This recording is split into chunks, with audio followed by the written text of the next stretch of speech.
গুরুত্বপূর্ণ ঘটনার কথা কয়ে আনি, এটা হয়তো আপনারা অনেকেই জানেন না। তাহলে মিলাইতে পারবেন সবকিছু ওয়াকারের শয়তানিগুলা। পেশাব এর আগে সাবেক সিসি হাবিবুল আলের সাথে দেখা গেলে তাদের তত্ত্বাবধায়ক সরকারের প্রধান হওয়ার রিকোয়েস্ট করেছিল, তারপরে হয়েছে অ্যারেস্ট। জেনে গেছে সবাই পাবলিকের নগদে জুতার বাড়ি দিয়া জুতার মালা পড়াইছিল হুদারে। তারেক রহমানের বাপের সাথ দিয়ে আছে সালাউদ্দিন ওইখানে বাদ দিয়ে রয়ের ওভাররুল করে ওইখানে অন্য কোনো লোকজনকে পাঠাবে, কোনো রাস্তা নাই।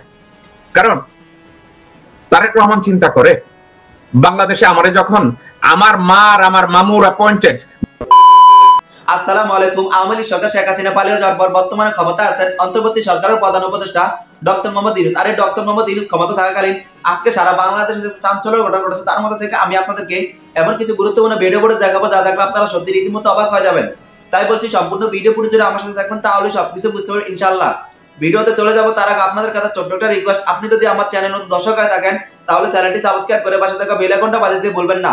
আর যারা অলরেডি আমার চ্যানেলটি সাবস্ক্রাইব করেছেন তাদেরকে জানাই অসংখ্য ধন্যবাদ। চলুন আজকে সেই কাঙ্ক্ষিত ভিডিও ফুটেজগুলো আমরা প্রমাণ সহকারে দেখে আসি। গুরুত্বপূর্ণ ঘটনার কথা কয়ে আনি, এটা হয়তো আপনারা অনেকেই জানেন না। তাহলে মিলাইতে পারবেন সবকিছু ওয়াকারের শয়তানিগুলা। পেশাব এর আগে সাবেক সিসি হাবিবুল আলের সাথে দেখা গেলে তাদের তত্ত্বাবধায়ক সরকারের প্রধান হওয়ার রিকোয়েস্ট করেছিল, তারপরে হয়েছে অ্যারেস্ট। জেনে গেছে সবাই পাবলিকের নগদে জুতার বাড়ি দিয়া জুতার মালা পড়াইছিল হুদারে। যাই হোক, কি কইছিল ওয়াকার প্রধান বিচারপতিরে? তারা ভাবে ওয়াকার আবার আফারে ফিরাই নিবে। তো মুজিব সদাদের নতুন আব্বা ওয়াকার সাহেব বাড়ি খাইছেন, বাড়ি বাড়ি বাড়ি ওয়াকার সাহেব 3টা বাড়ি খাইছেন। বাতের রোগীর ব্যথার মতো আমাবস্যা পূর্ণিমায় ওনার আফা হাসিনার জন্য মন পোড়ায়, সাগায় ওঠে ব্যথা। ওনার কিছু একটা করার জন্য হাত নিষ্পিস নিষ্পিস নিষ্পিস করে। গতকাল হাত নিষ্পিস নিষ্পিস করতেছিল, তো 3টা প্ল্যান করেছিল। সে প্ল্যান করেছিল প্রধান বিচারপতিরা তত্ত্বাবধায়ক সরকারের বিধান বাতিলের যে রায় আছে ওইটা বাতিল করার অনুরোধ করবে, আর কইবে আপনি তত্ত্বাবধায়ক সরকারের প্রধান হন। এরপরে কি হয়েছে সেটা আসতেছি, কিন্তু তার আগে একটা গুরুত্বপূর্ণ ঘটনার কথা কয়ে আনি, এটা হয়তো আপনারা অনেকেই জানেন না। তাহলে মিলাইতে পারবেন সবকিছু ওয়াকারের শয়তানিগুলা। পেশাব এর আগে সাবেক সিসি হাবিবুল আলের সাথে দেখা গেলে তাদের তত্ত্বাবধায়ক সরকারের প্রধান হওয়ার রিকোয়েস্ট করেছিল, তারপরে হয়েছে অ্যারেস্ট। জেনে গেছে সবাই পাবলিকের নগদে জুতার বাড়ি দিয়া জুতার মালা পড়াইছিল হুদারে। যাই হোক, কি কইছিল ওয়াকার প্রধান বিচারপতিরে? এই তত্ত্বাবধায়ক সরকারের বিধান বাতিলের রায় ঘোষণার পর মুহূর্ত থেকে তত্ত্বাবধায়ক সরকারের বিধান চালু করার দাবি নিয়ে গুলশানে প্রধান বিচারপতির ব্যক্তিগত বাসায় যায় ধর্ণা দিচ্ছে গতকাল। তো আমাদের প্রধান বিচারপতি কে জানেন? তো আমার মনে হয় আজকের তরুণরা জানেন না ওনার পারিবারিক পরিচয়। ওনার বাবা ছিলেন অত্যন্ত সম্মানিত একজন আইনজীবী। এক সময় তিনি অ্যাটর্নি জেনারেল ছিলেন, 2টা তত্ত্বাবধায়ক সরকারের উপদেষ্টা ছিলেন। এরশাদের বিরুদ্ধে গণতন্ত্রের লড়াইয়ে ওনার আব্বা ছিলেন আমাদের অন্যতম প্রধান মাথার উপরে ছাতা। তো ওনার আব্বা মানে আমাদের প্রধান বিচারপতির আব্বা ইশতিয়াক আহমেদ সাহেব, উনি কিন্তু লন্ডন স্কুল অফ ইকোনমিক্সে পড়েছেন, আবার ওকালতি করেছেন। আবার প্রধান বিচারপতির মা একজন জাদরেল অধ্যাপক ছিলেন ইসলামের ইতিহাসে ঢাকা বিশ্ববিদ্যালয়ের, প্রফেসর সুফিয়া আহমেদ। উনি বাংলাদেশের প্রথম মহিলা জাতীয় অধ্যাপক। আর ইনি মানে আমাদের প্রধান বিচারপতি, উনি আইনশাস্ত্রে অক্সফোর্ড ইউনিভার্সিটি থেকে বিএ এমএ করছেন এবং যুক্তরাষ্ট্রের টাফটস ইউনিভার্সিটির Fletcher School of Law and Diplomacy থেকে সেকেন্ড পোস্ট গ্রাজুয়েশন এবং পিএইচডি ডিগ্রি করছেন। তো এইরকম একটা পাবলিকের কাছে ওয়াকার কাছে এই প্রস্তাব নিয়ে ব্যাক কল তো গাছে ধরে। তো প্রধান বিচারপতি পত্র পাঠাতে তারা বিদায় করে দিচ্ছে খুনি হাসিনার আশীর্বাদ পুষ্ট তার পরিবারের সদস্য, তার বোনের জামাই এই জেনারেলকে। আওয়ামী লীগ তত্ত্বাবধায়ক সরকার ব্যবস্থা পুরোপুরি ধ্বংস করে বাতিল করে দিয়েছিল। বিএনপি ক্ষমতাসীন থাকাকালে একই ছলচাতুরি কইরা নিজেদের সাথে এই তত্ত্বাবধায়ক সরকারের আইন ব্যবহার করতে চেয়েছে। 111 তো এমনি হয় নাই। বিএনপি নিজেদের পছন্দ মতো তত্ত্বাবধায়ক সরকারের প্রধান বানাইতে গেছিল, এটা আওয়ামী লীগ মানে নাই, মানার কথাও না। এই জন্য কিন্তু 111 ঘটতে পারছিল, এটা কিন্তু বিএনপির দোষ আছে। তো যাই হোক, এই ব্যবস্থা বাতিল করার মধ্যে দিয়া দেশে ফ্যাসিজম কায়েম হয়েছিল, যা উৎখাত করতে 15 বছরেরও বেশি সময় লাগছে এবং কয়েক হাজার মানুষকে প্রাণ দিতে হয়েছে, গুম হইতে হয়েছে, আহত হয়েছেন অগণিত। পুরা জাতিকে বিশাল মূল্য পরিশোধ কইরা ভয়ঙ্কর রক্তক্ষয়ী গণ অভ্যুত্থানে বিজয়ী হইয়া এই অন্তর্বর্তীকালীন সরকার প্রতিষ্ঠিত করতে হয়েছে, যার বৈধতা বাংলাদেশের সকল প্রতিষ্ঠানের ঊর্ধ্বে। কারণ গণ অভ্যুত্থানের মধ্যে দিয়া, বিপ্লবের মধ্যে দিয়া এই সরকার গঠিত হয়েছে। কোনো প্রয়োজনই ছিল না গণধিকৃত পচাগলা সুপ্রিম কোর্টের কাছে গিয়া বৈধতার একটা সনদ নেওয়ার। এই বুদ্ধি যে কে দিছে কে জানে। যাই হোক, তত্ত্বাবধায়ক সরকার নিয়ে দেশবাসীর অভিজ্ঞতা থেকে এটা বলা যায় এই বিষয়টা শুধু সংবিধান, আইন, আদালত বা দালিলিক বিষয় না, এটা প্রতিদ্বন্দ্বী রাজনৈতিক দলগুলোর বোঝাপড়ার বিষয়, নাগরিকদের হৃদয়ঙ্গম করার এবং রাজনৈতিক সংস্কৃতির বিষয়। তত্ত্বাবধায়ক সরকার ব্যবস্থা পুনঃপ্রবর্তনের ক্ষেত্রে ফ্যাসিবাদী সরকারকে উৎখাতকারী দলসমূহের পূর্ণ সম্মতির উপর ভিত্তি করে পৃথক সনদে স্বাক্ষর এবং তার সংবিধানে অন্তর্ভুক্ত করতে হবে। 25 বছর পর 3/4 সংসদ সদস্যের সম্মতি এবং গণভোটে অনুমোদন পাওয়ার মাধ্যমে এই বিধান সংশোধন করা যাবে। একই সাথে ওয়াকার তারেক লেসপেন্সারকে পাঠাইছিল অ্যাটর্নি জেনারেলের কাছে, মানে সে গেছে প্রধান বিচারপতির কাছে, তারেক লেসপেন্সারকে পাঠাইছে অ্যাটর্নি জেনারেলের কাছে এই তত্ত্বাবধায়ক সরকারের আইনগত দিকটা বোঝার জন্য। আর আসিফ নজরুল বলে যাই নাই ওয়াকার সাহেব প্রধান বিচারপতির বাসায়, আমরা তো আসিফ ভাই ঘাস খাই না, তাই না? উষ্টা খেলে তো আপনার সরকারি উষ্টা খাইতো। যাই হোক, এই সেনাবাহিনী ম্যাজিস্ট্রেসির 1 বছরও ফ্যাসিবাদী অপরাধীদের কাউকে ধরতে পারেনি। ধরছে বলেন? একজনকে ধরছে? পারেনি। ধরছে যেটা পুলিশ ধরছে। বিভিন্ন ক্যান্টনমেন্টে আশ্রয় নেওয়া হাজার হাজার অপরাধীকে দেশ থেকে পালাইতে সাহায্য করছে এই সেনা প্রধান জেনারেল ওয়াকার। তারপর সে গেছে সুপুর কাছে, মানে ওয়াকার গেছে সুপুর কাছে। কেন গেছে সুপুর কাছে? উদ্দেশ্য হইতেছে জরুরি অবস্থা জারির ব্যাপারে সুপুকে রাজি করেন। কিন্তু গত কয়েক মাস সুপু তো ঘর থেকেই বের হয়নি। এই প্রস্তাবে সারা দিতে সময় চাইছেন। কইছেন জেনারেল সাহেব আপনার হার্টে তো স্টেন্টিং করা আছে, স্বাস্থ্যের প্রতি মনোযোগ দেন। আবার নিজের ভুড়ির দিকে ইঙ্গিত করে চুপু কইছে যে আমাদের দুইজনের মধ্যভাগ এত বেশি স্ফীত হয়েছে যে এর ওজন শরীরের নিম্নাংশ নিতে পারতেছে না, নিজের দেহে জরুরি অবস্থা চলতেছে, তখন আমাদেরকে দিয়ে জরুরি অবস্থা চালানো যাবে না। তো ওয়াকারের এক কুরকুরানি উঠেছিল কেন? কারণ ওরে কেউ কইছিল তোমার এই পদক্ষেপ পশ্চিমারা সাপোর্ট করবে। একজন আর্মি জেনারেল যে এত বেকুব হয় দেখি নাই। এরপরে গেছে প্রফেসর ইউনূসের কাছে, আর এর মধ্যে খাইছে পশ্চিমাদের কাছে বাম্বু। আমি কালে পশ্চিমাদের কাছে ফোন পেয়েছি সকালবেলা যে সুপুর কাছে গেছে। ওই যাই হোক, সে প্রফেসর ইউনূসের কাছে প্রথম থেকে যে একই কথা জ্ঞান জ্ঞান করছে। গুমের মতো ভয়ঙ্কর অপরাধে অভিযুক্ত আছে কিছু জেনারেল, এদের বিচার ওয়াকার তাদের নিজস্ব আদালতে করতে চায়, মানে মার্শাল ল কোর্টে করতে চায়, কিন্তু সেনা আইনে গুম কোনো অপরাধ হিসেবে চিহ্নিত না। ফলে ওইখানে যদি এটা বিচার হয় তাহলে বিচার হবে না, ছাড়া পেয়ে যাবে, প্রশাসনে পরিণত হবে এই বিচার। তাই গুরুতর অপরাধের বিচার আন্তর্জাতিক অপরাধ ট্রাইব্যুনালে করতে হবে, এছাড়া অন্য কোথাও সম্ভব না। তো ওয়াকার যখনই প্রফেসর ইউনূসের সাথে দেখা করতে চায় এটা নিয়ে জ্ঞান জ্ঞান করে। তো প্রফেসর ইউনূস বলে দিছে সাক্ষাতের সময়, সাফ জানাই দিছে যে এটা আইসিটিতেই হবে আর অন্য কোথাও না। এর সাথে সম্পর্কিত তদন্ত সংস্থাগুলো ইতিমধ্যে বেশ কিছু অপরাধীকে চিহ্নিত করে তাদের বিচারের মুখোমুখি করার উদ্যোগ গ্রহণ করছে। গণঅভ্যুত্থান পরবর্তীকালে গত 1 বছরে গুম, খুন, দুর্নীতির বিভিন্ন ভয়ঙ্কর অপকর্মে অভিযুক্ত চাকরিরত, অবসরপ্রাপ্ত, ঘৃণিত অনেক শীর্ষ সেনা কর্মকর্তাদের পালায় যেতে সাহায্য করছে এই ওয়াকার সাহেব। বর্তমানে উচ্চ আসনে বসে থাকা বেশ কিছু জেনারেল, দুর্বৃত্ত জেনারেল যারা এরকম সমস্ত রাষ্ট্রবিরোধী কর্মকাণ্ড করতেছে, এই বিষয়ে তরুণ সেনা অফিসার এবং সৈনিকেরা প্রচন্ডভাবে ক্ষুব্ধ হয়ে আছে। প্রফেসর ইউনূসকে ওয়াকার কইছে যে স্যার বুঝাবে, কান দেবেন না, সেনাবাহিনী আপনার সাথে আছে। প্রফেসর ইউনূস মনে হয় জানে না যে হাবিবুল্লাহ আলীর কাছে ঘুটু করতে গেছিল ওয়াকার সাহেব, প্রধান বিচারপতির দিকে আলাপ করেছে, সেটা মনে হয় প্রফেসর ইউনূস জানে না। মানে কেমন ব্যাকুপ, কেমন ব্যাককল দেখেন। ওয়াকার এটা বুঝার মতো লায়ক হয় নাই যে সে কিছু কইরা ঘুটু কইরা সামলাইতে পারবে না। সে সামলাইতে পারলে তো তার আপারে পালাইতে হয় না। ওয়াকার সাহেব, আমি কিন্তু মেলা দিন থেকে সাবধান করেছি, এর মধ্যে অনেক ফাউল করেছেন আপনি, আর মেন বাড়ি করে ফাউল করেন না। সেনাবাহিনী মানে দুর্বৃত্ত জেনারেল না, সেনাবাহিনী মানে সেই তরুণ অফিসার, সেই সৈনিক যারা আজও বুক চিতায় জনগণের সাথে দাঁড়ায় আছে। এদের বিরুদ্ধে দাঁড়ায় আপনার আপারে ফিরে আনা বা গুম খুনে জড়িত জেনারেলদের বাঁচানো বা বাংলাদেশে ইন্ডিয়ার স্বার্থ রক্ষা করার চেষ্টা থেকে ঘুটু করার খায়েশ কিন্তু জয় বাংলা করে দেওয়া হবে। খুব খেয়াল, যারা ষড়যন্ত্র করবে, যাদের হাত হাসিনার জন্য নিষ্পিস করবে, যারা ইন্ডিয়ার ইশারায় দেশ বিক্রি করতে চাইবে, তাদের শেষ হবে একটা জায়গায়, ইতিহাসের আস্থা করে আগামীর বাংলাদেশের ভাগ্য নাগরিকদের হাতে, তরুণদের হাতে, স্বাধীন মানুষদের। তো সম্মানিত দর্শক শ্রোতা, আশা করছি আপনারা সবগুলো ভিডিও পড়ে যে মনোযোগ সহকারে দেখেছেন। অন্তর্বর্তী সরকারের প্রধান উপদেষ্টা নোবেলজয়ী ডক্টর মোহাম্মদ ইউনূস ক্ষমতা থাকাকালীন আজকে সারা বাংলাদেশে যেসব চাঞ্চল্য ঘটনা কি হচ্ছে তাও বুঝতে পেরেছেন। এই বিষয়ে আপনাদের একটি গুরুত্বপূর্ণ মতামত অবশ্যই কমেন্ট করবেন। চলুন আমরা এরই প্রেক্ষিতে আরো কয়েকটি ভিডিও পড়ে আমরা প্রমাণ সহকারে দেখে আসি। তারেক রহমানের বাপের সাথ দিয়ে আছে, সালাউদ্দিন ওইখানে বাদ দিয়ে রয়ের ওভাররুল করে ওইখানে অন্য কোনো লোকজনকে পাঠাবে, কোনো রাস্তা নাই। কারণ তারেক রহমান চিন্তা করে বাংলাদেশে আমারে যখন আমার মা আর আমার মামুর অ্যাপয়েন্টেড জেনারেল মঈন আমারে যখন পিড়াইয়া কোমর ভাঙ্গা দিছে, তখন এই আমারে জীবন বাঁচাইয়া এই বাংলাদেশ থেকে লন্ডনে আসার রাস্তা তৈরি করে দিছে। আমরা যখন বলছি বিএনপি সাউয়া এইখানে এইটা করছে, সালামের পয়সা খাইছে, সালামের গোলাম ছিল, দালাল ছিল, শুয়ারের বাচ্চা ছিল, মেঘালয় শিলংয়ে যাইয়া তার ভাড়া দেওয়া যে মোটেলে থাকা সেখানে ছিল, সবকিছু করছে। সালাউদ্দিনকে এই কথার কোনো জবাব দিছে? সে কয় তারা কয় আমি নাকি ভারতের দালাল। মানে দেখছেন, এই জন্য কি এই বিএনপির তারেক রহমান তারে এই সভা সমিতি মিটিং এ কোন জায়গায় বসানো ব্যর্থ করছে? কেন করেন আপনারা কি জানেন দর্শকবৃন্দ? একটা কারণে, আলোচনাকালে ডক্টর মোহাম্মদ ইউনূস বা ঐক্যমত্য কমিশন বা সরকারের যে ইনিশিয়েটিভ এগুলো কি কি আছে এগুলো ভারতকে জানাতে হবে। অন্য কোন এজেন্টকে ব্যবহার করা যাবে না, স্রেফ সালাউদ্দিন এটা পাস করবে।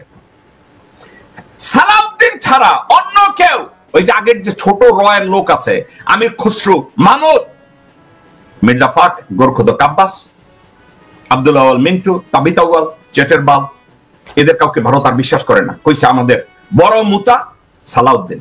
সালাউদ্দিনকে ঐক্যমত্য কমিশনের কাছে পাঠাতে হবে, ইউনূসের কাছে পাঠাতে হবে, প্রত্যেকটা আলাপ আলোচনায় পাঠাতে হবে, এবং সালাউদ্দিন ভারতের কল্যাণ রক্ষা করবে এবং ওইখান থেকে ব্যাক করে প্রতিটা লাইন শব্দ বাই শব্দ তারা ভারতকে জানাবে, যার জন্য সালাউদ্দিনকে তারা ওখানে বসায় রাখছে। আমি আর আপনারা চিল্লাই সালাউদ্দিন কেন যায়, অন্য কোন লোক নাই? অন্য কোন লোক যাবে কি করে? তারেক রহমানের বাপের সাথ দিয়ে আছে, সালাউদ্দিন ওইখানে বাদ দিয়ে রয়ের ওভাররুল করে ওইখানে অন্য কোন লোকজনকে পাঠাবে, কোন রাস্তা নাই। কারণ তারেক রহমান চিন্তা করে বাংলাদেশে আমারে যখন আমার মা আর আমার মামুর অ্যাপয়েন্টেড জেনারেল মঈন আমারে যখন পিড়াইয়া কোমর ভাঙ্গা দিছে, তখন এই আমারে জীবন বাঁচাইয়া এই বাংলাদেশ থেকে লন্ডনে আসার রাস্তা তৈরি করে দিছে। তো তারেক রহমানের কি বাপের সাথে আছে নাকি যে সালাউদ্দিনকে বাদ দিয়া অন্য কাউকে বলবে যে যাও তুমি গিয়া এখানে ডক্টর মোহাম্মদ ইউনূসের ঐক্যমত্য কমিশনের সাথে আলাপ আলোচনা করো? করবে না ভাই, আদৌ করবে না। সালাউদ্দিন কোনো কথা নাই, 9 বছর সালাউদ্দিন বাংলাদেশের হাসিনা বিরোধী কোনো আন্দোলনে থাকে নাই, কোনো পিকেটিং এ থাকে নাই, কোনো হরতালে থাকে নাই, কোনো জায়গায় কোনো কিছু করে নাই। এখন যেসব নেতারা রাস্তাঘাটে মাইর খাইছে, যেসব নেতারা রাস্তাঘাটে জুলুমের শিকার হয়েছে, হাজতে গেছে, পিটানি খাইছে, আমি ওই গোরখোদক আব্বাসের কথা কই না এবং মোহাম্মদ সালামের কথা কই না অথবা মির্জা ফাকের কথা কই না। এরা হাজতে গেছে, পাতানো হাজতে যাওয়া, এদের হাজতে যাওয়া ওটা হাজতে যাওয়া ছিল না, ওটা ছিল ভ্যাকেশনে যাওয়া। কিন্তু অন্যান্য যারা হাজতে গেছে, পুলিশের অত্যাচারে যারা পাট খেতে ঘুমাইছে, পুলিশের অত্যাচারে যারা ধান খেতে ঘুমাইছে, না খাইয়া নৌকায় ঘুমাইছে, নদীতে ঘুমাইছে, খেতে ঘুমাইছে, খামারে ঘুমাইছে, মশার কামড় খাইছে, ডায়রিয়া হয়েছে, সালাউদ্দিন এ ধরনের কোন সাফার করে নাই। সালাউদ্দিন গত 9 বছর আগে দেশ থেকে পালায়া যায় বলছে আমাকে গুম করছে এবং তা মানে সালাউদ্দিন যখন যোগাযোগ প্রতিমন্ত্রী ছিল তখন ওই এস আলমকে সে রাস্তাঘাটের কন্ট্রাক্ট দিছে। তো এস আলমও তাকে মনে রাখছে। তো এস আলম যখন সাথে মিল্লা যখন এই গুমের নাটকটা করছে, এস আলম কইছে যে মেঘালয় শিলংয়ে যাও, এখানে আমার যে বাড়িঘর আছে ওখানে যে তুমি থাকতে পারো, কোনো অসুবিধা নেই, পয়সাপাতি যা লাগে, খরচ টরচ যা লাগে সেটা আমি দেবো। তো ওখানে গেছে। এখন সালাউদ্দিন, আমি অনেক বাংলাদেশে, আমি সহ আপনি সহ আমরা সবাই ওয়ান্ডারিং করতেছিলাম যে সালাউদ্দিন বিএনপির কোন জায়গায় ছিল না, হঠাৎ করে সে এত বড় নেতা হয়ে গেল। ইউনূসের লগে প্রত্যেকদিন তার দেখা করতে হইব, ঐক্যমত্য কমিশনের সাথে তার প্রত্যেকদিন কথা বলতে হবে, যে কোনো নীতি নির্ধারণী সবাই সালাউদ্দিনের থাকতে হবে।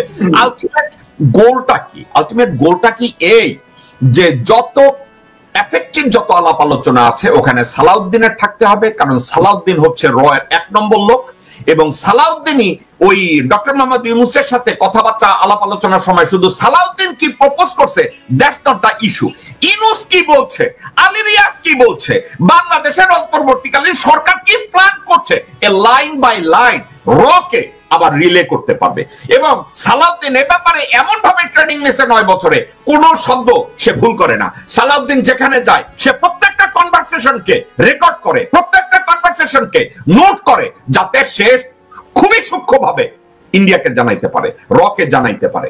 নট অনলি দ্যাট, এখানে যে কোনো মিটিং এ বসার পরে সালাউদ্দিন সাথে সাথে সেনাপ্রধান মির্জাফরের কাছে যায়। সেনাপ্রধান মির্জাফর এবং নৌবাহিনী বিমান বাহিনীর প্রধান 3-4 জন একত্র হয়ে এবং সাথে তাদের সাথে এক করায় ভারতীয় হাইকমিশনার প্রণয় ভার্মাকে আলাপ আলোচনা করে। এখন আমি এই সাবজেক্টটাকে অত্যন্ত ব্ল্যাক এন্ড হোয়াইট ভাবে দেখি যে সালাউদ্দিনকে ঠিক এজন্যই প্রত্যেকটা মিটিং ইউনূস সাহেবের সাথে পাঠানো হয়। আপনি আমার এই মন্তব্যের সাথে একমত হওয়ার কথা বলছি না, আপনি বিষয়টাকে ডিফারেন্ট হইতে দেখেন কিনা, নাকি আপনি আমার মতো করে দেখেন, নাকি আপনার ফিলোসফিক্যালি আপনি সাবজেক্টটাকে ডিফারেন্ট হইতে ব্যাখ্যা করবেন। Doctor Mamun, advocate Mamun. ধন্যবাদ জাকব মিটন ভাই, সুন্দর প্রশ্ন উপস্থাপন করেছেন।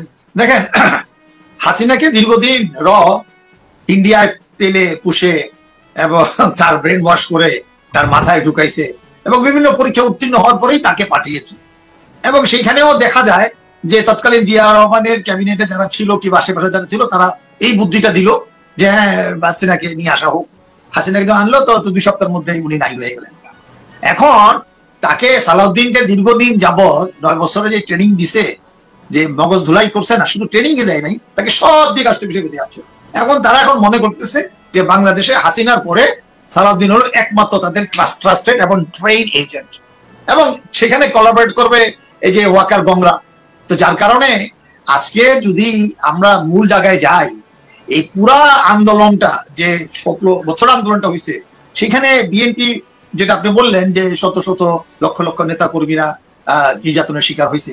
কাজেই আমরা তো এটাও দেখেছি ক্ষমতায় যাওয়ার আগে যে ভারত বিরোধী যে একটা স্পিরিটটা জনগণের মাঝে ছিল সেটা বিএনপি ওন করতো, কিন্তু ক্ষমতায় যাওয়ার পরে কিন্তু সেটা করে নাই।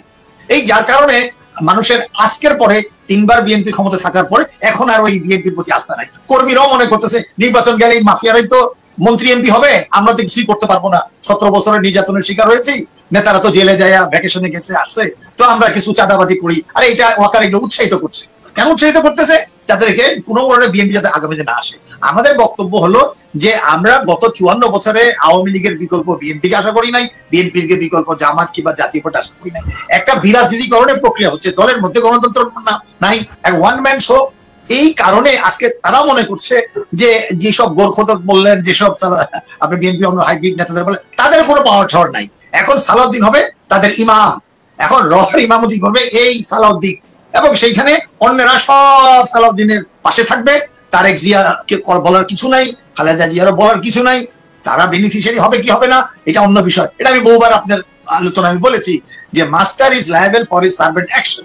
এখন নেত্রী, প্রধান নেতা কিংবা নেত্রী তার দলের নেতা কর্মীদের সমস্ত রকম দায় দায়িত্ব তাকে বহন করতে হবে। এখন কেন তাকে বরখাস্ত করছে না, কেন তাকে ডিসমিস করছে, এটা আপনি বলেছেন যে তারেক জিয়ার কি দুর্বলতা আছে। কিন্তু মানুষ কি এই যে এত রক্ত দিল, বিশেষ করে গত জুলাই আগস্টে প্রায় 2000-এর মতো মারা গেছে, কতজনের চোখ গেছে, 20,000 আহত হয়েছে, এটার মধ্যে দ্বিতীয় পর্বের মুক্তিযুদ্ধ, সেখানে তো কনসেন্ট্রেশন ছিল একটা, সেটা হলো ভারতীয় আগ্রাসন মুক্ত, যেটা আমাদের চিন্তায় হয়ে গেছিল 16ই ডিসেম্বর।